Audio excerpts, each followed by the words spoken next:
Hello, greetings everybody. So anyway, today I'm going to go inside the solar shed and just go over a couple of tips on the actual solar, because a lot of times we us creators will be like, oh, this is just how you put it together.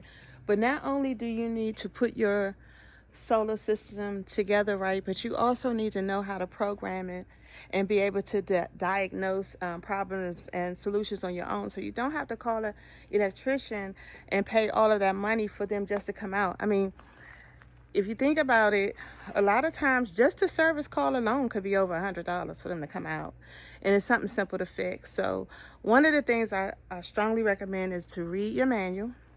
Also, too, if there's another system similar to yours, I'm quite sure it's on YouTube University. But after you hook up your system, even before you hook it up, read the manual, and so you'll know how to diagnose it yourself. Most of these systems are the same. They just have different brand names. All right, so let's get started. So again, here is our solar array, and it is getting, I don't want to beam y'all, full sun right now. And we have 18 solar panels. We have 3 rows of 6, or you could say we have 6 rows of 3.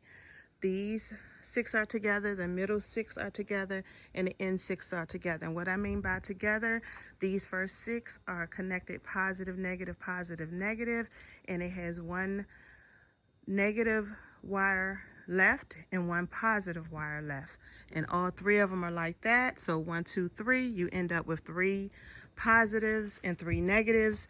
And then we have them hooked with the MC4 connector, which means that all 3 of the positive wires from these 6, and these 6 are all connected into this one solar connector, and then all the negative ones are connected into one solar connector.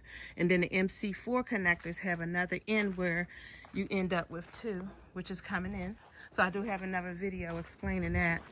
And so what happens when you come in here, you see it's coming in, the wires are coming around, and they're going to a breaker box. This is a breaker box for the solar. I can turn the switch off right here. Some people have the boxes out at their actual solar, but I find it easier just having everything in here together. So this right here stops the solar.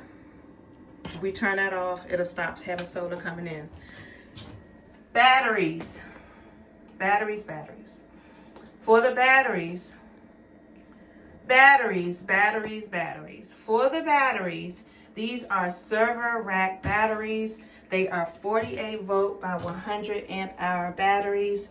These batteries are similar to all the name brand batteries. These are called POWMR.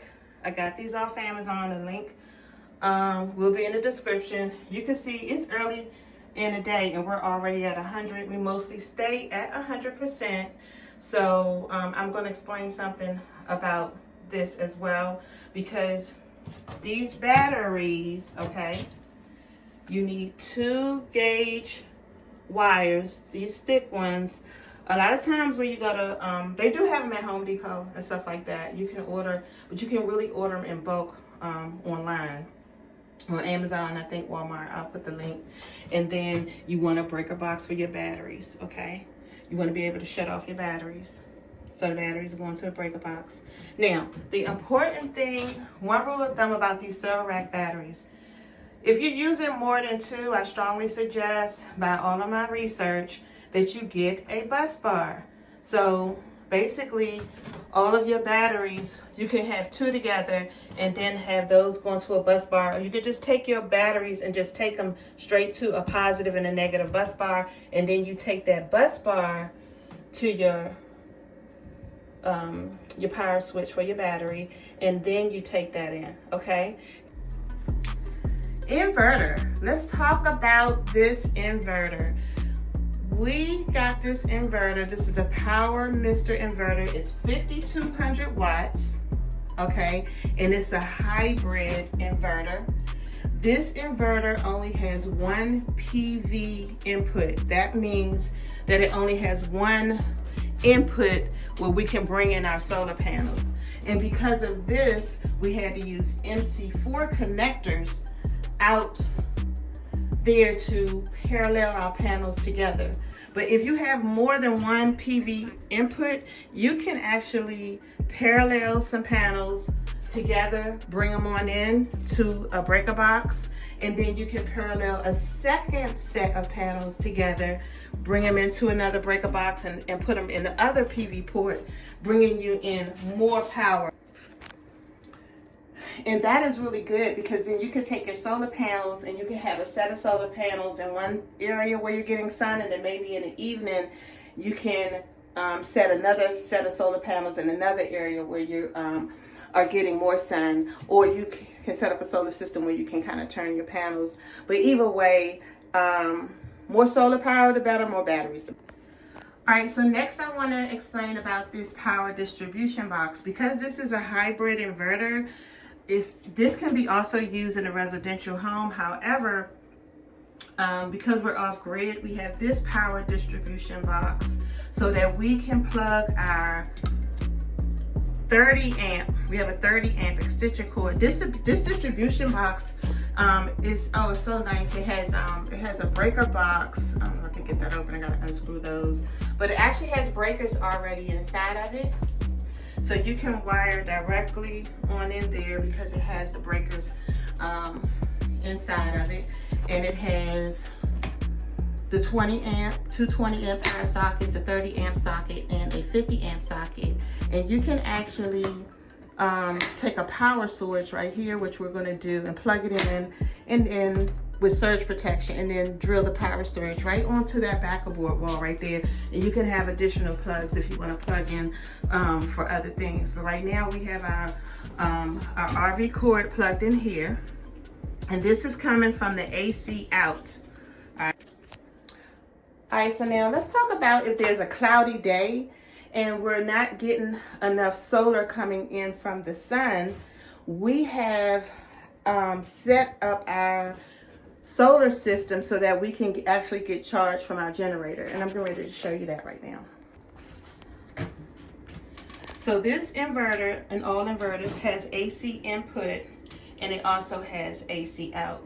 So in our AC in, so our AC out, the power is coming out through this box. So the inverter is the brain of everything. Everything is connected to the inverter. Your programming of inside here, which we're going to go in detail, is controlling everything. The solar, what's going out, the batteries, the charging. This is the brain of your solar system, okay? That's telling everything what to do. All right, so. Okay, you guys, I just heard the dogs barking, and I'm like, what is going on? Is somebody trying to come in my yard or something? And of course, I'm barking, but I do still, because I'm not letting my dogs get into any fight with any other animals or anything. You know, I would have to, take care of those animals myself because I need my dogs. I have my dogs for warning me of things and protecting, but if anything attack my dogs, they're gonna have to deal with me. Get that rock out your mouth, Calamity. Okay, so let me get back in here and let's talk about charging with the generator. All right, so we got our generator over there. It's sealed up. We don't even use it anymore now that we're fully off solar, and we get a lot of sun out here. So we mostly get all of our energy from the sun. Thank you, Jesus. That's even spiritual. I got to do a little Bible teaching on that. We get all of our energy coming in from the sun. All right. Look at her under the panels where she don't belong. I'm going to get her. All right, so let's come in here. Back in here. And it's cool in here too. All right, so let's talk about how we actually, if there's a cloudy day, because sometimes the days are cloudy, and your solar is not fully recharging your batteries in the morning, that's where we use the AC input. So we got this AC input breaker, and we got another RV extension cord, and you want to get the cord, the extension cord that you get for your that goes with your RV and matches your generator, needs to match the port that's on your generator. So I'm gonna take this. So we didn't have this 30 amp RV cord didn't have the prongs that would fit inside of our generator, so we just got an orange adapter that fits in there. So that's why you see that on there. All right, but the main important thing about getting the correct extension cord, the extension cord for your generator, the wires that match that must be the same wires that you're putting inside of your breaker. So the generator that we got, the 30 amp extension cord that matches our generator has a black, green, and white cord. So that's what we had to get to make sure that everything is the right size gauge wires. So this cord right here, this RV extension cord is red. It's a little different from that one because this RV extension cord had to fit the prongs that go into this power distribution box.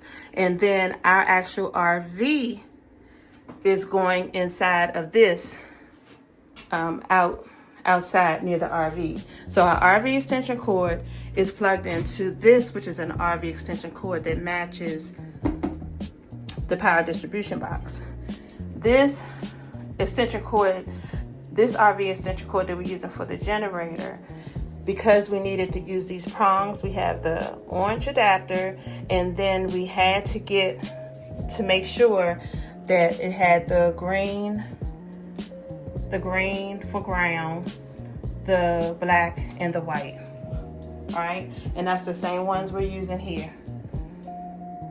It's going into our power distribution box because this power distribution box is green, has the internal is green for ground, and then it has the black and the white. So we had to make sure we had the same ones when we were searching for that.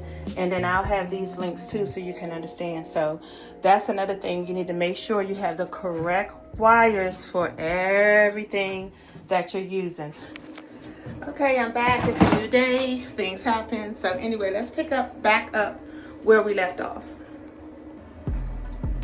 So we were on batteries. So let me explain some things about the batteries. Going back to the battery wiring, you need 2/0 gauge wires, solar battery wires. Make sure they say they for server rack batteries because there is another size 2 battery and the thickness is not this thick. Just for an example too, these in our AC out, this is THHN 6 gauge wires. All right, so these are going to be a little thicker than the regular wires that you would get at Home Depot that has copper in them. You can still use the Home Depot ones if you use them, you know, like keeping your stuff in the inside, but these are THN wires, HHN, and so that's something that you need to make a note of. Get a pencil and paper out because some of the solar wiring should be THHN. And you'll notice too, if you get a wire, for an example, these are the wires we got from Home Depot. These are 10 gauge wires coming out of the bottom of the solar breaker box. They are still 10 gauge, but it's not, the covering is not as thick. These are the solar cable wires that we purchased that already had the solar caps on the solar connectors on the end. This was a 30 foot solar cable wire, and you can see that is a little thicker, and then I will post what it says right here.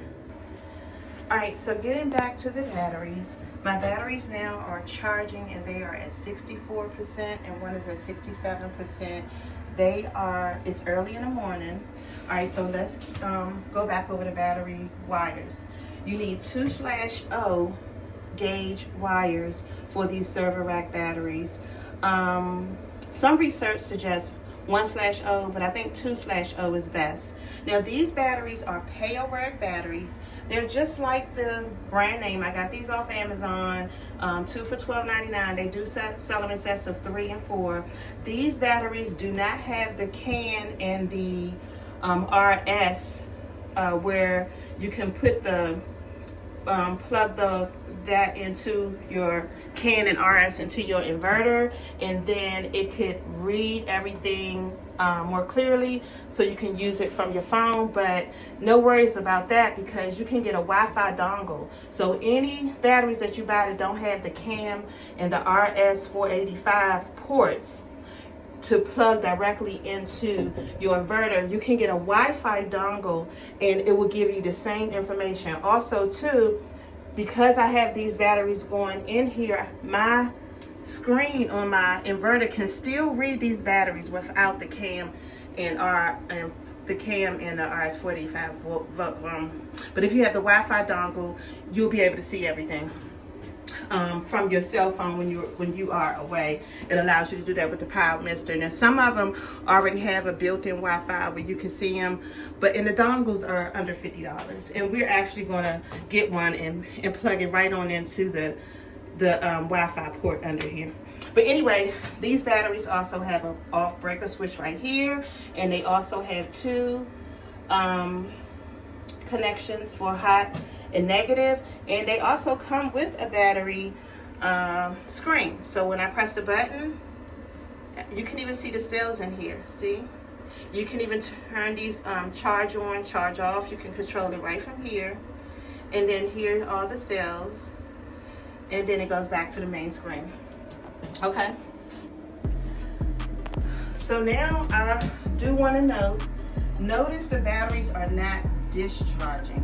They are charging, and I still have things running in my house. So what's that telling you? It's early morning that my 18 solar panels, which can bring in a max of about 4,500 watts, and they're in series of 6. So these 6 are negative positive, the middle 6 are negative positive, the end 6 are negative positive. All right, when you do them in series like that, if one of these panels in this 6 series, if I throw a coat on it or get shadow or dusty or whatever, it affects the whole thing in that 6 series. That's why it's good to break your panels. Another reason why it's good to break your panels out in series in parallel. And also another reason why you want to do your panels in series in parallel is because you don't want to go over the watts, the voltage, and the amps that your inverter can actually take. So with the 18 250 watt panels, I'm able to do that. But if you have, all right, so I do want to note that we have 18 250 watt panels that are in series of 6, 3 series of 6, okay?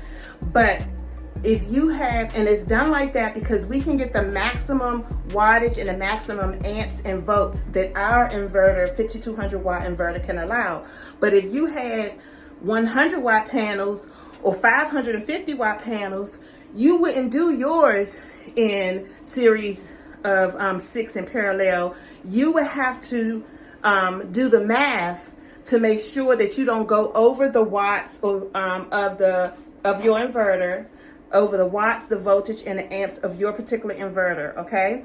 And you can also mix and match panels. All of the panels does not have to be 250 watts. You just need to make sure that how you series and parallel your panels, do the correct math to make sure you don't go over the wattage. But the good thing about these smart systems is that they will shut down and you want to make sure you don't have too little bit of wattage.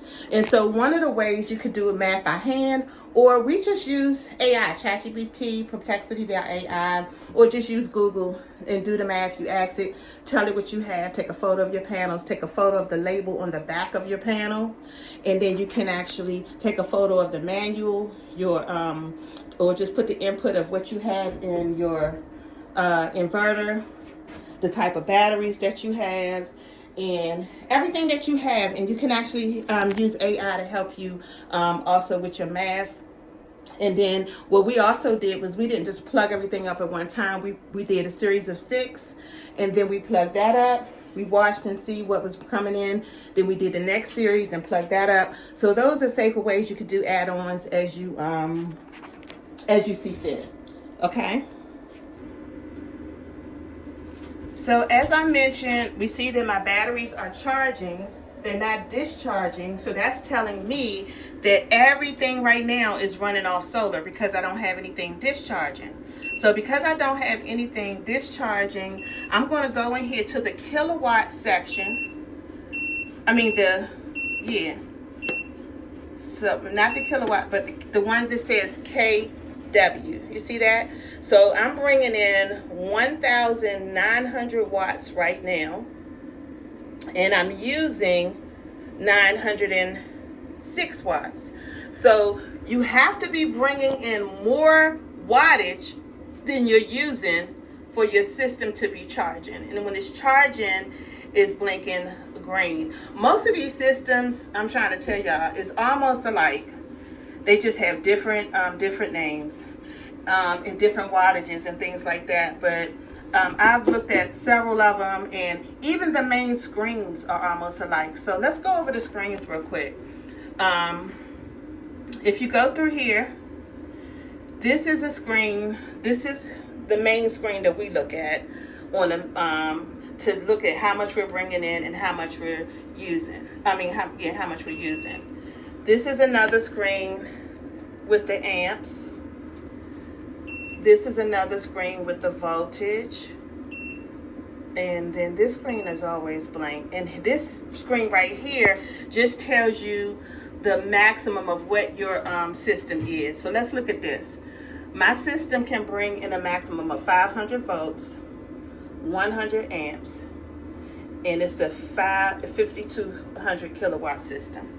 So in CSIG, this screen right here tells exactly about this POWMR right here. Another thing I want to address. So another thing I want to address, which is very important, is that this is what I mentioned before, is a hybrid solar system. So you can use this for off-grid and residential. All right. So it allows you. Another thing too, before I go on about the hybrid, is that this system right here is not a single unit system standalone. This system is a parallel. So it's a power hybrid solar inverter, but it's also a parallel inverter. And what that means is I can add on, have a total of 6 of these inverters connected together parallel. It comes with parallel ports at the bottom, and each system can take up to 6 of these 48 volt 100 amp server rack batteries. Now if you have more than 100 amps, then you have to do the math on that. So like for an example, 3 of these batteries is about 1 of the 16K, the large batteries. And actually those 16K batteries used to be real expensive, but now if you purchase 3 of these, it's almost the same price. But the reason we did not go with the large 16K batteries, because if that one battery, something goes wrong with it, then you're out of luck. But if you get your server rack batteries and just break them out, if something goes wrong with one of these batteries, you'll still be able to run your system, because you would have 2 left, because 3 of these equals 1 of the other ones. So for me in my house, I decided to just buy server rack batteries and have different ones. But say for instance you have like a tiny home shed or something you want to put on your property or something else, and you just want to just have one inverter and I guess one large battery, you could do that. But I think it's wiser just to get these server rack batteries separate instead of one big battery. That way if something goes wrong, you'll still have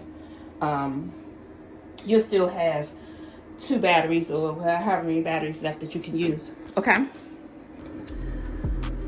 so today we're going to go over the very important setting, one of the very important settings, and that is setting number 1. So I'm going to click this. It's on 9 now, and I will go over setting number 9 as well. But let's go down to 1. All right. So right here, 1 is saying PV first. That means that I am telling my system that I want it to first be charged by solar. Okay, solar power first. All right, because I'm off grid. So when you have hybrid inverters like this, you have different options. So I want it to be solar power first. Okay, let's go to the next setting. Oops. I have to press the check mark, and it brings me over to here where I can change it from PV first, and I'm gonna go down. This is mixed load, so this is if you are on the grid. So we're not gonna touch that because we're talking about off grid right now. But basic mixed load allows you to do grid, and like I guess if you're running on solar during the daytime, and then at night when you get off of solar, then it'll convert over to AC. So right here, this is battery first. It's saying that you want to just only use your battery. You don't want to use any solar, okay? And then right here, AC first. AC first, this is what you want to turn your system to AC first if you are using grid power, or, okay, this is very important when you're off grid, that you want to charge with your generator. Okay, so if you want to use your generator, this is our this is our generator cord that we have that I explained earlier. So anytime we want to start charging with our generator, we have to turn it into AC first, because our generator is acting as our grid. Okay, so the generator is going into the AC in breaker. Okay, and that breaker is turned off. All right, if I want to use my generator to charge these batteries, okay, I can hook my generator up, turn on my AC in switch, and if my solar is not pulling in enough, I can either turn off my solar switch, or the good thing about this POWMR, I can be charging with my generator and my solar. I don't recommend that. I just recommend just turning off the solar and just letting it charge with the generator. But in the manual, it did say you can do both. Okay. So I'm gonna go back to PV first. I'm going to hit my check mark, and so now it's back on PV first, and it's charging. So let's go back to, I want to go back to the charging screen real quick. Okay, so right here, notice that my system is still not pulling in 4,500 volts. It's only bringing in 1,900 volts, and I'm using 900. Okay, that's because I have in my settings programmed how much voltage that I want my system to charge. You don't want your system to be bringing in a large amount of current at one time. And in your manual, it does tell you the maximum amount of incoming current that your system can actually take. So there is a settings in here where I put the percentage. I think it's like 60% that I programmed it to only bring in a maximum of 60% at a time charge. So what it's doing is it's charging my batteries, but it's also running my load. Now, and so the main thing I want to emphasize is that after you set up your solars, okay, and put your system together, I strongly recommend you know how to program your own inverter, okay? And it's not hard, it's user friendly. Just like how I just went over PV1, what that means. In your book, it's going to have a manual, and it's going to tell you what each one means, okay? And you can also take a photo of that book and upload it into ChatGPT. Not every page, just that and the book. And ChatGPT will research, or Perplexity AI will research, and then you can tell it, give me the settings that's best for my system, this and that. But I still strongly recommend you take what they give you and work with the book as well. That's what I did, okay? All right, so here's my setting number 2. Like I told you, I have it on 60. So a whole bunch of current won't just be pouring into my system. And this is actually what was recommended in my manual. So here's settings number 3. APL mode is appliance mode. And what this means is it allows the system to accept a higher voltage range because you're using refrigerators and appliances and things like that. So you want to, it's highly recommended to keep it on this appliance range. That way, like if it has like a little surge or something like that, it knows to balance it out and protect it. The other option, the UPS, is like tighter. It won't allow that strong voltage. Okay, so we're keeping that on APL. And let's go up to number 4, 448. I'm telling the system that I'm dealing with a 48 volt battery system. Okay, you see how easy this is? 5 is 52.4. All right, y'all slow down, okay? These dogs are acting real wild while I'm in here trying to film. Look at her. This is Calamity. She likes to jump up, and I don't like that, and she knows it. Stop, Calamity. I will pop that with y'all on the screen. All right, sit. Sit your butt down. Sit. I'm not playing. All right, so let's get back to this. So anyway, number 5 is the battery level. So even though it says 52.4, when you're at, this is important too, that's why it's good to know your solar math versus your actuality. This 52.4 is telling you that the batteries are between 50 and 70%, okay? When it gets up to 53, I think then that's between 80 and 90%. And when it gets to 54, then that means it's at 100%. And I'm going to show you. So this is, see, this is 0.5. It says 52.4. And let's slide down and look at my batteries. They're at 70%. And see, it says 5387 and 5384. Okay.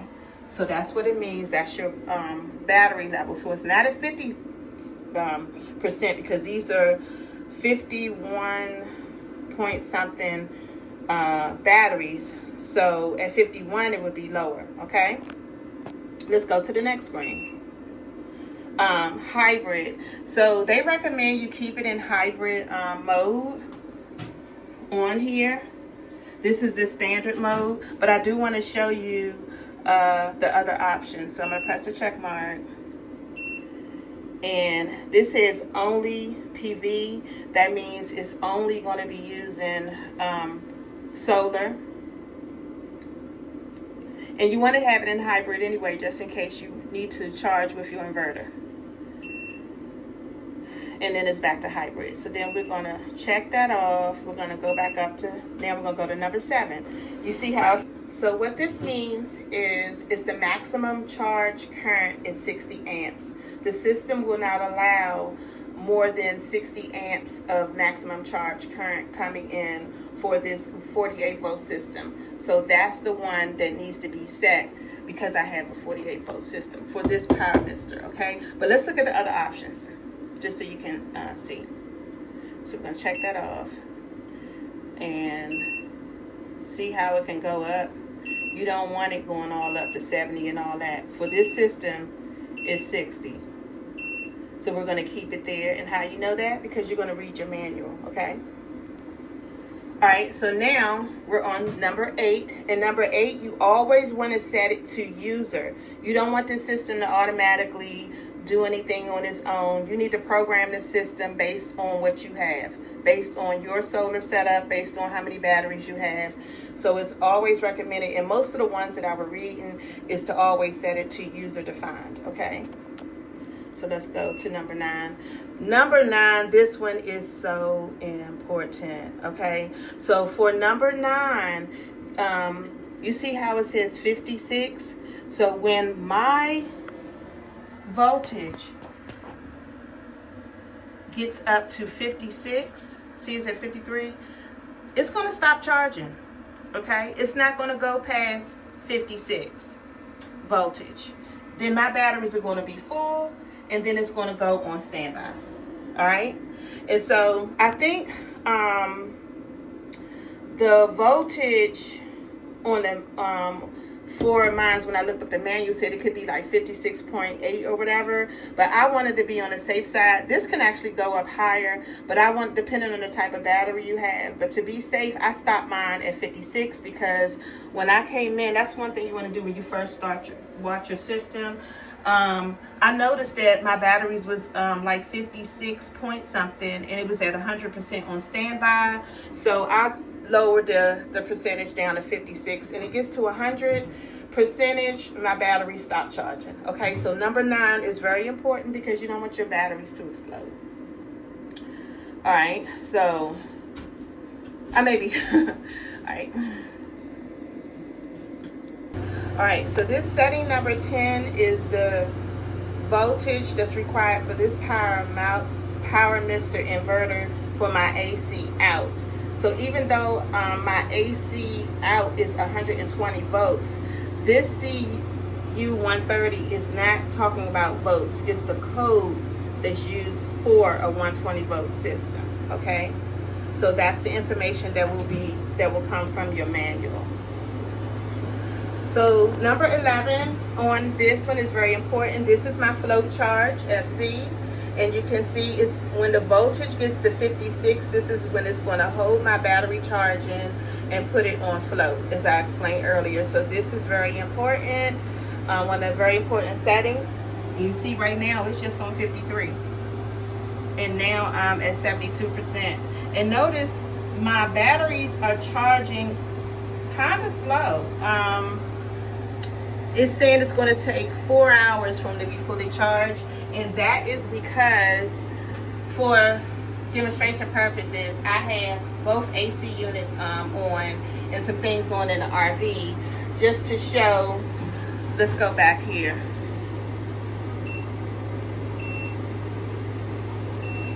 I wanted to show how. So I just turned on this air conditioner right here. Okay, I just turned this on, and I'm gonna show you something. Now I'm using 1,300 watts, and it's bringing in 1,900 watts. So this increase. I'm gonna turn the AC off. I'm trying to reach over here and turn it off. Oh no, I gotta back up. I'm going to turn the AC off.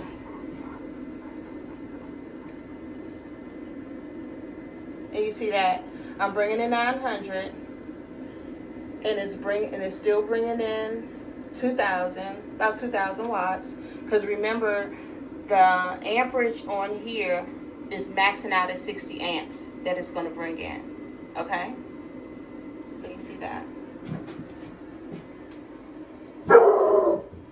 Oh, let me go out here and see what's going on.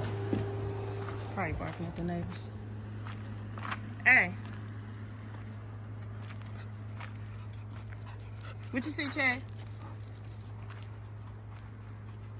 Hmm?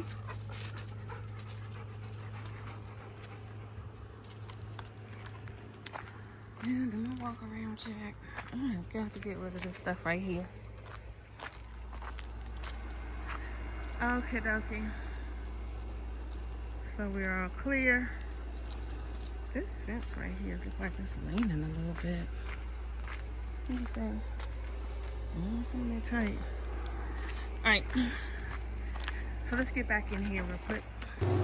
Okay, you guys, I'm going to stop right here at number 11, and because this thing has 78 settings, and that's one of the main important things that you really need to know about your system.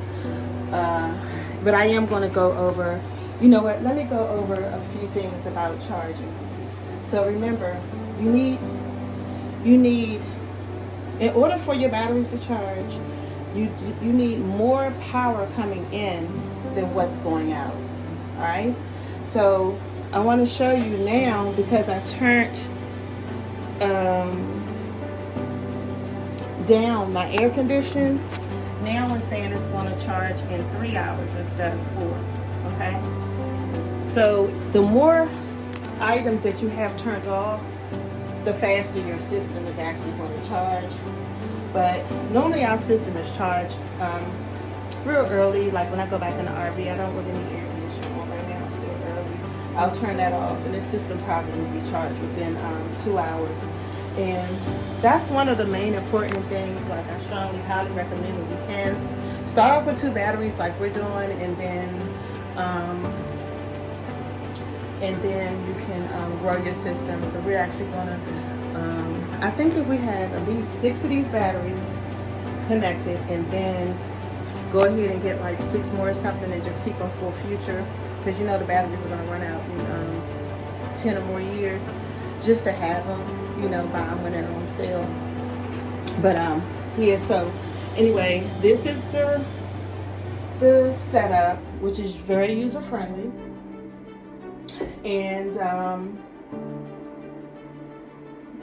the main, my main goal for this video is to basically try to encourage you to make sure you know how to program your system, because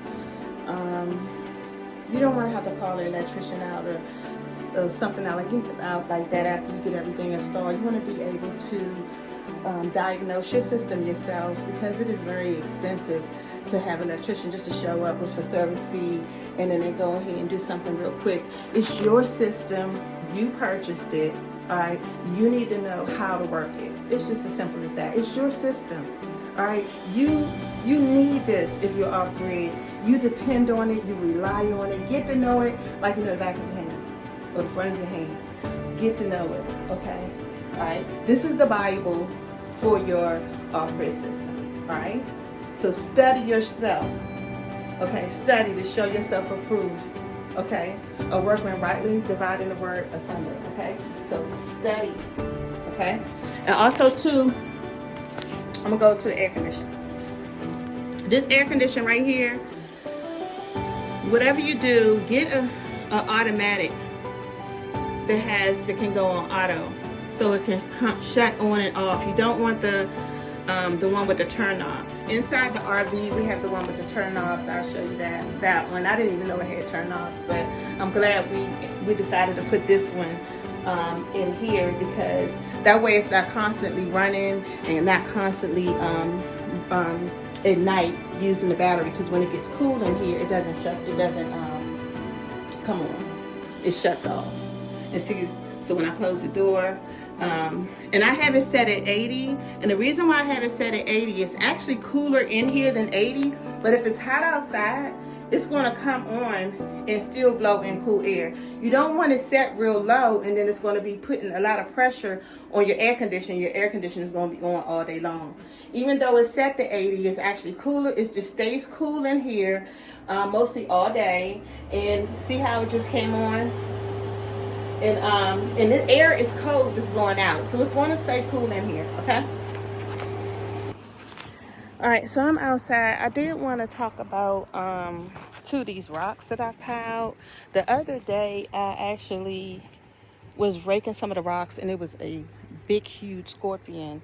And I didn't even want to try to grab my phone and record it. I didn't want to be gone. So I used that rake right there, and I just chopped it up. I just killed it. But these rocks definitely have to come up. And I just want to show. I keep my Jeep open now, and I do have a lot of my wires covered.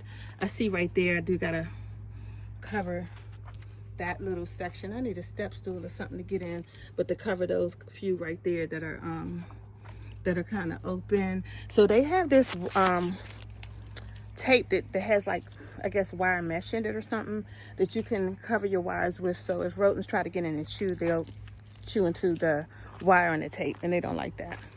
And another thing, I have the pool for the dogs.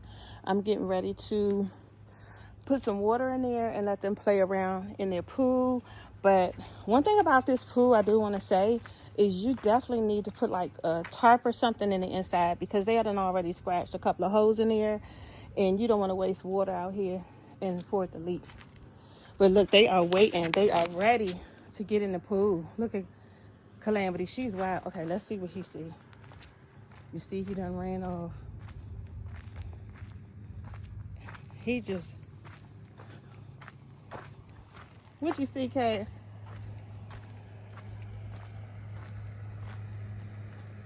I think it was... I saw it running too. I think it might have been a rabbit. All right, well, I'm getting ready to go in and cook some breakfast. And I hope you guys got a lot out of the solar setup. And just know it's not, even though it's plug and play, you still need to do a little bit, you know, not a lot of it, but just research your particular inverter that you get and know how to program it so that you can be your own DIY expert. Come on, Cass. Talk to you later.